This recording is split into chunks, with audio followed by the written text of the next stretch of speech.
So these new nations came out about a week ago, and I've been under the hood on Ind quite a bit. You know, wrench in my hand, checking it out, and I thought I'd kind of pool my what I've learned about this nation into the hive mind and help people out if I can with that are trying to figure out how to play this nation. Especially because I kind of approach this nation differently than a lot of other people. The way that I've seen them approach it, chiefly that a lot of people they look at this nation and they see all these sacreds and they think major bless. I think it's a bit of a trap for this nation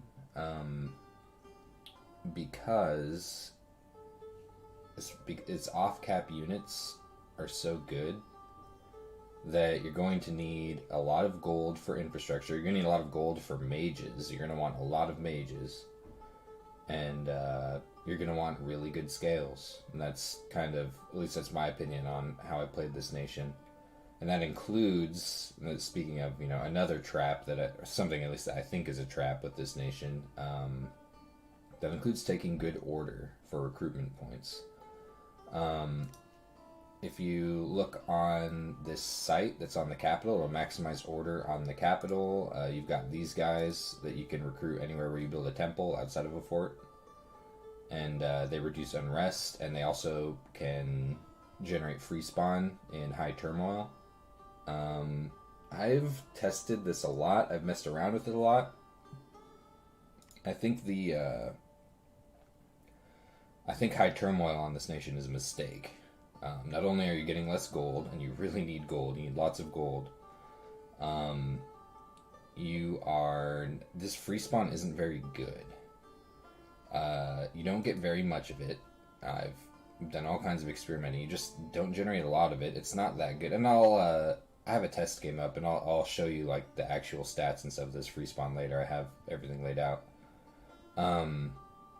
You get like 4 to 6 per turn, so it's really inefficient. It's not like MA Flagra where you could just mass huge tons of Helots efficiently. And then it has upkeep. The free spawn has upkeep in this instance, and it's just, I think that it's a mistake to take turmoil. I think this nation benefits very well from a scales build, and obviously you're gonna need like a little bless to help out your sacreds, but you don't really need that much. And I'll kind of talk about what I've been doing here. I've been going with Strength Bless, and I've really liked a Strength Bless. I've tried it in a lot of different ways. This is probably the better way of the methods that I've been using. I don't use it as much as another one, I'll show that, but this comes with magic weapons, and that's just a really good utility bless. It answers a lot of threats, and you have a couple units that already have magic weapons, including one of your sacreds on your capital, but you only get 2 a turn, and then you also have this other one. It's not very good. I'll explain why later. I have that in that test game. But I really like the Strength Bless on this nation, because not only does it let you get super great scales, but it benefits all of your sacred units. Get some benefit from this. It drastically increases the damage on your melee units, and it slightly increases the damage on your ranged units. So this is probably a fairly, out of, at least when it comes to the strategy that I use, this is probably the more intelligent option. What I've been doing might not be as smart, but I keep doing it. And that's a triple strength bless on a Fountain of Blood. And I like this. I like the extra strength on this, because now, the melee units are hitting like barbarians, but they have, armor, helmets, and shield. These guys, these guys go up to 22 damage, and they hit super hard, but then they have, helmet, armor, and shield, so they're just really good, well-rounded units at that point that hit super hard with good stats. And then these go up to 11 damage when they get the 6 strength bless on them. though I don't use them as much as the soldier priests. And you could say like, well, just you should slap on a blood surge. I kind of think blood surge is overrated. For a few reasons. One is it's only it only acts temporarily. It only acts on troops that kill something, and that's the only way to get benefit from it for that individual troop. A strength bless gives you value from the very first strike on that unit. It's going to be more powerful, and then it lasts the entire battle. You can't say that about blood surge, which only helps some of the units out and only makes them strong, if they survive killing another unit. So I don't really like blood surge. I've grown to dislike it over the years, and I really like this triple strength bless on the nation. I've been tinkering a lot with expansion and whatnot, and this, at least when it comes to the early portion of the game, this cuts down a lot of attrition, and it makes your sacred units able to expand it against most indies. They can take on barbarians with some attrition, but that's saying better than some expansion on other nations. But yeah, I could talk for a while on that. A couple other pretender chassis to at least look at. This is a really efficiently costed one. I don't really like the bless options on it so much with fire and astral, but if you're going for an awake chassis, it would be something to consider, along with this, because you get 3 paths, so you could do something like, oh man, see, this would be really expensive to get awake. And you'd probably have to be going for a turmoil strategy to do something like this. And you'd really have to tank your scales.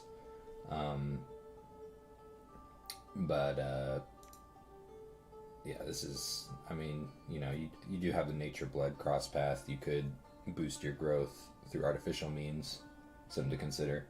But you get a pretty hefty bless on your sacreds with something like this, while at least still having high dominion, so you can recruit them and whatnot. I think this whole concept is a trap, though, because you have super great units and outside of your capital, and you really want that recruitment and that gold to obtain them. And I have a test game, so I'll show you what I'm talking about.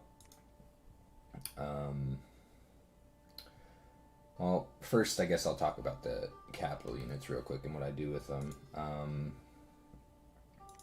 So typically at the beginning of the game, with at least the way I play it, with the Fountain of Blood, I'll have 8 dominion, limited resources, so I can recruit, 7 guys. Usually it'll look something like this at the beginning, with my limited resources. But as I get a couple provinces around the cap, I'll start switching to something like this for my recruitment. If I get, more temples, more of these guys. These, I do not recruit at the beginning. It's probably a good idea if you're really concerned about a sacred rush from another player, to kind of have a little group of these, behind a pane of glass you can break during an emergency. But when it comes to expansion, these just die. I see them as, kind of a waste of gold, a waste of recruitment slot, holy points. These die way too quickly, almost immediately, for a couple of reasons. One is their low protection and their lack of shield, but also their combat speed. They're faster than the other melee units, so they run ahead and they get surrounded and they get chopped up. They have a standard bonus, but your units already have high morale. They bless themselves, they get another point of morale. I like to use the Primate Kings, to lead expansion parties where possible, and these, these have a morale bonus on them, and I like them because, they're basically little evocation wizards. I stick them up front, and they cut down lots of attrition. I'll show you what I do with that. It's really helps with reducing attrition to use these to lead expansion parties. But yeah, I don't really like recruiting these so much. Obviously you want some later on for their standard bonus, but at the beginning, yeah, they've got a magic weapon. They have an AoE fatigue attack against sacred units. So that's something to, to keep in mind. These absolutely have a use. It's just when it comes purely to expansion, the concept of expansion, they die a lot. And I'd rather have more of these than recruiting one or two of these every turn. And when it comes to the capital units, I mainly go for the Primate Kings and the Abbot Magistes. I don't recruit a lot of these, just because they're kind of pricey compared to, this. You're getting a lot more value for your gold out of by getting these, I think, even though they're slower to recruit, but that's part of why you want so many of these. These have really good randoms. You do have that 2% pipe dream chance to get the crucial Astral 4, which that's with this Earth Cross path that these get. That allows you to jump up into Astral 6 and 7 through construction. So I really like to spend my limited capital recruitment bouncing up these and sometimes these to lead my armies, because these are really good leaders. Sometimes I'll get one of these when I'm gold starved, but that's about it. As to how I actually set up my armies, oh, by the way, these Primate Kings have Prophet Shape, which is pretty cool. There's probably other things that have Prophet Shape on this nation. I haven't done any testing, but this is a prophetized Primate King. This is how I deal with when I have some of these archers toward the beginning. This is kind of what an expansion party. And see this morale bonus? Oh, well, this one's just ridiculous because, yeah, its heroic ability pushes it up. It's inspirational 4, so it's kind of ridiculous. But basically, morale's not a really big problem, so I don't really worry about those standard sacreds so much with this nation. They very rarely route. Very rarely have expansion parties route. But if I have archers, significant amount of archers toward the beginning when I don't have enough resources, I'll set up my my units like this so that archers can get a couple volleys off before my melee units get in, so I get some value out of them. And I set my melee units to hold an attack closest. This way, sometimes indies will advance, and if you just have them on hold and attack, these guys will go, kind of straight forward usually, and sometimes indies will curl around and get at the archers. So I try to have these at hold and attack closest to cut down attrition, and it works. I mean, I've had a lot of these with all the wounds and the large amounts of experience. A lot of this is like my initial army that I got at the very beginning of the game. And they're still alive. And they've been, here's the capital, they've been screwing around with all this. So, this triple strength bless really does work, at least in terms of expansion. They're still going to hit really hard if you're using them against other players. They're going to hit, they're basically like armored, shielded barbarians with better stats, like, when it comes to how hard they hit. But yeah, that's what an expansion party is going to look like with the archers. The typical one, once I get enough resources, is going to look something like this. 16 units, that's, after I built a temple, that's like 2 turns of recruitment, and it's going to look almost exactly like this with 4 of the mirror guards and the rest soldier priests. and I put them right at the front. They're not on hold, anything. They're just going to go straight forward, and this guy is going to be really close to the front. He's going to cast something, you know, like Sermon of Courage or Holy Avenger, and then, in this case, Claim Life, Claim Life, Claim Life, Claim Life, you know, that whatever H3 damage spell you have. This is going to kill a lot of stuff when you're expanding, and that's going to severely reduce your attrition. I mean, this guy didn't get his experience from nothing. He's been zapping indies, and I feel like this is a very good way to reduce attrition in expansion with this nation, and make it so you can expand more efficiently and more rapidly.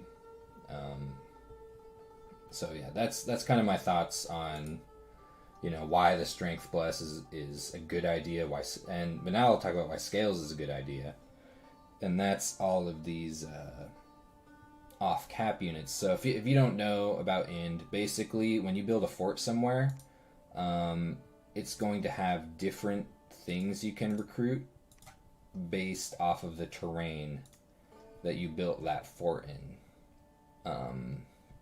And this is a huge deal. This is kind of what defines the nation, in my opinion. It's not so much that everything's sacred on the capital. It's this off-cap recruitment thing, that because this is where a lot of the really powerful stuff in your nation is, and I'll kind of explain what's going on here. So if you first and foremost, if you just build a lab anywhere, you can recruit these. Absolutely anywhere where you have a lab and no fort. This is a Cannibal Shaman.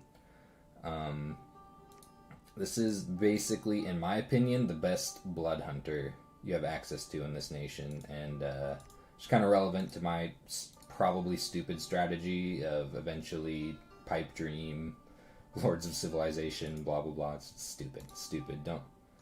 Probably shouldn't do what you should probably go with the Monument. Maybe, you know, I mean, this does have a little extra strength, but yeah, it's dumb. Maybe you just like the idea of Lords of Civilizations the way that I do. But yeah, this is going to be, you know, your initial blood hunter, in my opinion. There's a couple other options for blood hunter, and I'll talk about them, but this is in my opinion the good one, because it has for one thing, it's cheaper.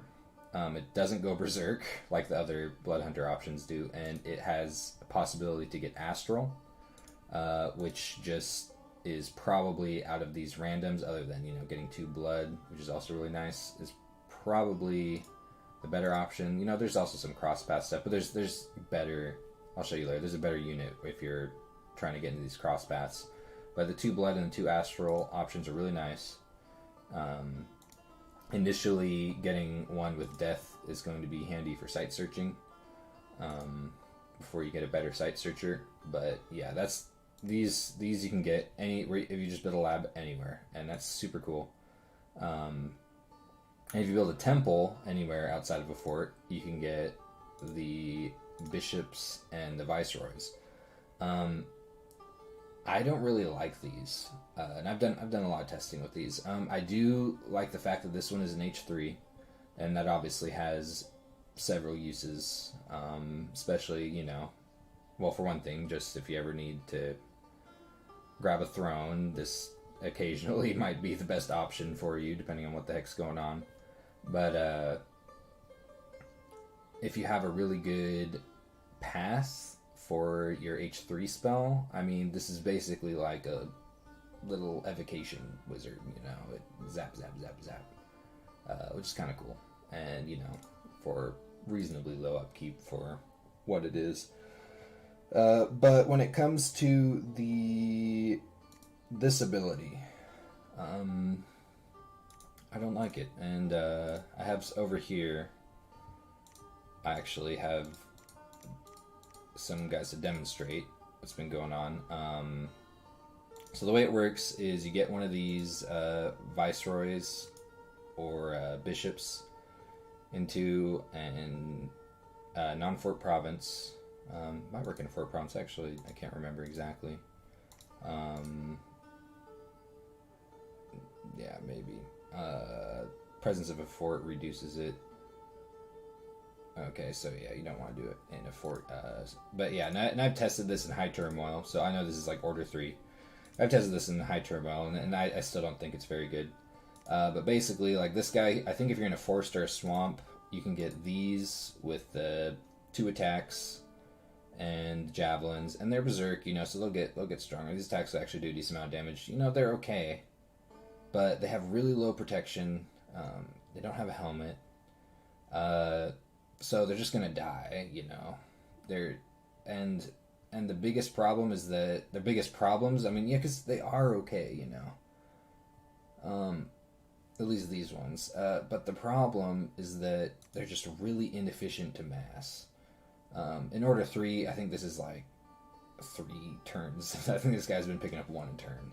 And in Turmoil 3, you're getting like 4 to 6. It's really not that good. And then the biggest problem is that they cost upkeep.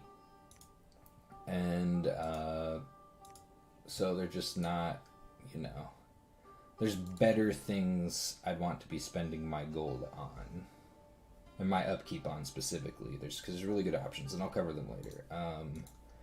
Let's see, this is a very typical unit you can pick up.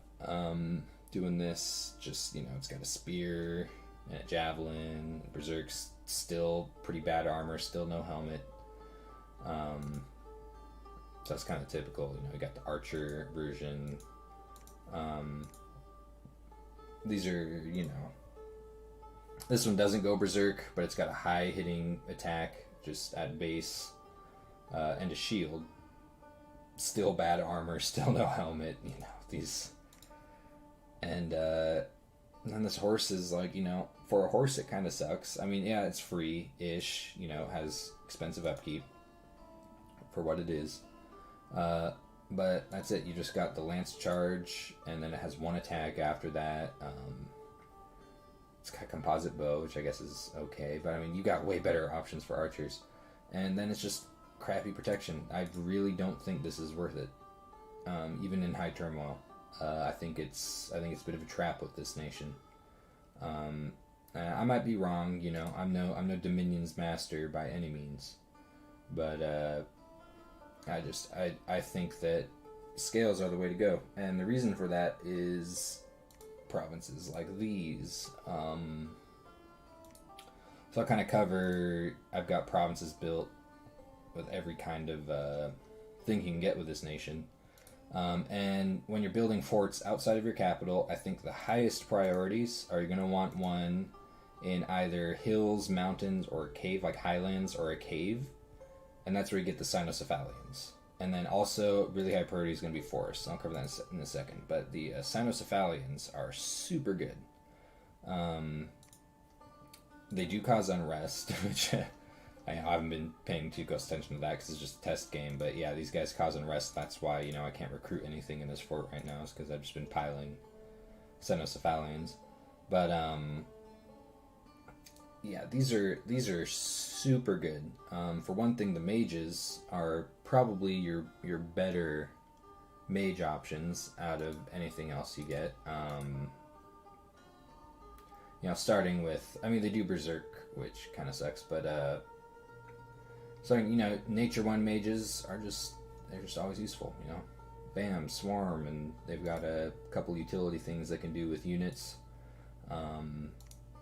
This one can get astral, and it's just a cheap way to get astral into your communion, so that you have plenty of ways to get, to get nature into your communions. We have plenty of ways to do that with this nation. But yeah, whatever decent cross path options here. Just a cheap mage is really what this is. But this isn't really what makes this nation nice. This is the really good mage. This opens up the this gets you, this is the furthest you get into blood, or it is the first you get into blood in this nation. It's also the first you get into death, and nature, all in one mage. So this is a really good crosspath mage. This the 2 nature, 2 blood opens up a couple things for you. Infernal breeding. Forget that spell that raises growth on your provinces. A couple other things. And then, blood and death opens up, stuff like vampires and whatnot. Like, this is a really good mage if you're heading down the blood route. And in general, because it opens up cross paths that you otherwise would struggle getting a hold of, and just death in general. This is your best way to climb death. Super good mage. And you've got this. This is kind of your other blood hunter option. I don't think it's as good as Cannibal Shaman. It's a little more expensive. Doesn't have the potential for the astral crosspath, and it goes berserk when it gets smacked. So that, when it does go berserk, it's kind of, I think Dogfather, it's a funny name. It is kind of nasty, at least when it does go berserk. I wouldn't want to have to fight this. It's got 3 really hard-hitting attacks, 11 protection, so, it's not the worst thing. It's not the worst mage by any means to go berserk. You could probably... I wish I had better paths for this, but, you could probably set this up to Thug. I don't know if it'd be worth it, but this thing's a beast. What I really like about the Cynocephalians are the units, particularly this one. It is expensive, but look at this. This thing's a meat grinder. And these things perform really well. Like, I pick up like 10 or 11 of these and throw them into a group of 50 indies, and they'll just tear through them. Sometimes with no attrition. They're just really nasty. And I've seen some pretty crazy fights using these when playing with other players. I've seen these tear through heavy, super knights, basically, with mounted knights with almost no losses, which is just nuts. So these are really terrifying, because these their strength goes up when they go berserk, and these attacks are going to do even more damage. So yeah, this is a very, one of the main reasons it's really high priority to get Highlands. These are going to be super strong, especially in the mid game, and they're going to make it really painful for another player that's attacking you. This is why I think scales is really important, because these are hard to mass if you don't have the recruitment points necessary to recruit lots of these. These are also worth mentioning. They also have 3 pretty strong attacks, especially when they go berserk, and they're stealthy, so you can use these to raid. You have stealthy commander options, so you can absolutely use these to raid. No, their protection's kind of, it's not super low, but yeah, that's an option that you have. But yeah, these are the big boys, and I think they're one of the strongest aspects of this nation, and a really good reason to go scales. When it comes to the forest provinces, this probably has my favorite aspect of the nation. I don't know if it's necessarily the strongest, but it is really strong, and it's really cool, and that's the Huntresses. I think you should recruit as many of these as possible for as long as they are useful, as quickly as possible. I think you should get a machine going for these as soon as possible. I actually consider the forest province to be kind of a bit of a higher priority immediate, depending on what's going on. If you're feeling threatened, definitely go for a Cynocephalian factory. Otherwise, you're going to want to get your lion factory going. So these Huntresses, they have an ability, summon allies, and every turn they're going to basically grab a lion. And these lions are super cool. They come in 4 colors, which is awesome. They each have slightly different stats. I think the red ones are slightly higher in strength. I think the blue ones have higher MR and morale. The green, I think, higher defense. Some of these are starving and crap, so it's like, whatever. I think the black ones have higher attack. Maybe there's a couple other stats around here. It's not that big a deal. They're all just lions. They're, they got 2 fairly strong attacks. They're animals, so low protection, low MR, but they're free of upkeep. So you can mass as many of these as you want, no problem. Super awesome. Uh, I definitely think that this is probably my favorite part of the nation, just because it's just really cool and flavorful. You know, I love these multicolored lions. But yeah, this is also just a really strong mechanic because this is actual upkeep free spawn, and it's not bad. You know, I mean, you get some. You absolutely have access between your earth cross paths and your nature cross paths and whatnot to get good protection buffs onto your units. You put some decent protection on these lions, and they're going to tear through stuff like hardcore. You know, you have strength of giants on them. You know, these lions are dope. Definitely one of the stronger parts of this nation, I think, is the great bearded huntresses with the masculine pecs. Also, what's really good about the forest are a couple of its units, particularly the crossbowmen. They do have kind of low morale, but you have a lot of good options for boosting morale with this nation, so it's not as big of a deal. But you know, this is a crossbowman that's fairly easy to mass in the Middle Ages, where there aren't as many crossbowmen. So this is and you know, he's wearing armor, just super nice. So he's going to be pretty good option for an archer, one of your better options. I mean, obviously your sacred cap archer can benefit from a bless, but I prefer to get the melee units on my capital and get these in the forest provinces. Just stack up as many of these as I can. You know, these warriors are okay, but I tend to try to rely on other things. There's a better option for a knight I'll cover in a bit, but these are, you know, these probably have their place because they're really low on upkeep. You know, obviously their stats aren't that great. Particularly their morale is really low because, you know, they're slaves. But you know, they are very stealthy. They're very cheap, easy to mass, and they have super low upkeep. So you know, siege chaff. This might be a good option for siege chaff. Something, you know, just to consider. And there's these chariots too. I don't screw around with tramplers very much. I don't know that much about how these are going to perform. I haven't even really tested them that much. You know, they don't really tempt me to screw around with them. But, you know, for a trampler, at least, they have decent protection and unsurroundable. And that's a problem with tramplers, is a lot of times they'll... the way trampling works is when you trample like a square of units, you move into that square. And if anything dies in that unit, anything dies in that square just dies, or it gets pushed out.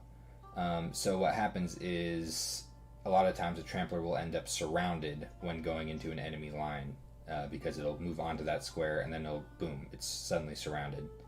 So that's how a lot of tramplers get killed by player armies, and it's something to consider. But this one, you know, at least has that small unsurroundable bonus, so you know, might be something. I don't know. You know, it's got a lot of attacks. I can't tell you how this would perform. I haven't tested it. Yeah, okay. I mean, it's got a longbow. It's kind of cool, but yeah, this is some ores stuff right here. It's expensive. So yeah, that's these are kind of what I think are the priorities. So if you build in a farmland or plain, you know, grassland, that kind of thing, there's a couple things you can get a hold of. I think the better thing is the Feminies, and that's these right here. This has a really good mage option. Basically, they're always going to be either Fire 2 or Astral 2. You know, both fairly useful. The Astral 2 ones, you know, it's just an Astral 2 mage. There's a lot of things that can do. The Fire 2 ones, not as good as the Astral 2 ones, but still, you know, completely acceptable. Decent with evocations under certain circumstances. elemental spam, things like that. But also, if you're being really lazy, I know you could do this in other ways because, you know, you have Astral on lots of mages that also have fire paths. But if you're ever being super lazy and just want to cast Flaming Arrows, all you gotta do is take one of these Fire 2 mages, hand them like 3 fire gems, have them cast Phoenix Pyre, and then they can cast Flaming Arrows. Just bam. Which, yeah, I actually have that set up right here. And you have... Flaming Arrows can be really strong, depending on who you're fighting. Actually, I think Urmor would be a good example of someone that Flaming Arrows would be pretty decent against. You have a lot of good options for massable archers. You've got the crossbowmen, you've got the ones on your cap. Here on the Feminies, you have the lady archers, which, you know, they're not super great, but, you know, they're decent. This is just kind of, you know, just a standard archer. They're fine. This is the better option for cavalry if you really wanted one. These have slightly better stats than the ones in the forest, so that's something to consider. If you really want cavalry, this is probably what you should be shooting for. The other thing you can get in a farmland or a grassland that I don't think is as good, Under Siege by Birds. This is part of the. This is what I think every summer these guys get attacked by birds. Is just another thing that makes them kind of annoying. You have the Piconniers, whatever. They're hobbits basically. These I definitely prefer the Feminies to these. You know, first you've got this little, like, the king. I mean, this isn't that, I mean, it's kind of cool. You get some little hobbit kings running around, but, like, I mean, these aren't that impressive leadership abilities from something that's basically a king. And and you know what this mage does have is really efficient research per initial gold cost. So there is that. Personally, I mean, it has more upkeep than one of these, and this is actually also useful as a battle mage, whereas this is not. I mean, what are you going to do with Earth 1? You know, it's a decent thug path, but this isn't a thug. You could just sit on this and it would die. So yeah, this is I don't really see this as a very useful mage.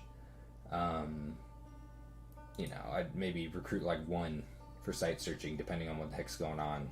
I'm having trouble site searching Earth with my capital mages, but yeah, that's the only thing I really see that's a very narrow niche use I have for that. As for its units, I mean, you know, there's a couple that are okay. It's not this. This is, you know, it's kind of funny. Just these are just, you know, you throw these at anything and they just splat. I mean, they're stealthy, which is, you know, it's kind of neat. You can sneak these around, but then what are you gonna do? These are, I mean, they're okay. They're kind of like a bootleg pygmy from Machaca. Because they're really cheap and massable. I mean, their recruitment points are kind of high, but they're you know, they're somewhat massable, and cheap, low morale, and their sling isn't as good as, you know, like a short bow. But I mean, you know, flaming arrows, and yeah, they're kind of like a bootleg pygmy. That's kind of how I see them. I don't know if I'd ever use them because you have plenty of good options for archers, but it's just another option, you know, something to consider. These guys are also okay. I mean, you know, they're cheap. They have fairly decent stats across the board, other than their, you know, their strength and hit points, and their combat speed. But you've got 6, because, you know, their size 1. You've got 6 half of the time piercing attacks at your enemy's ankles per square. I mean, that's okay. They're a decent, they're an acceptable chaff line, basically, is kind of what these are. They're acceptable. But it's kind of stretching, really. Like, I definitely prefer, if I'm building on a fort, I prefer to see the Feminies than those, because these are actually fairly decent mages. These are what I prefer for my research mages, basically, is because they're also very useful in battle. And then last, we got the Wastelands. These are pretty disappointing. I mean, they're super strong.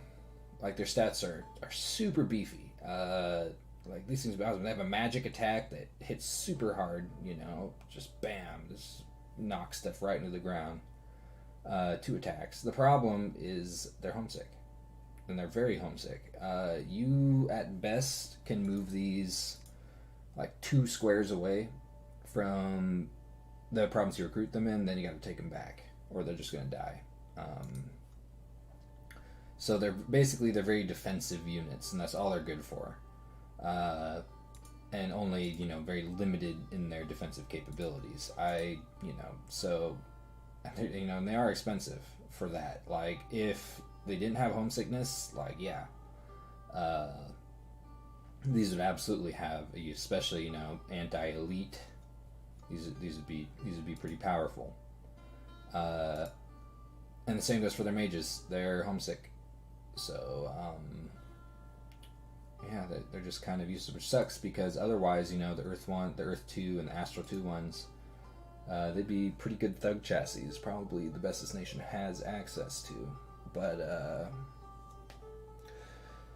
yeah, because of the homesickness, I mean, I can't ever really see myself even building on a wasteland. I just don't see them as useful.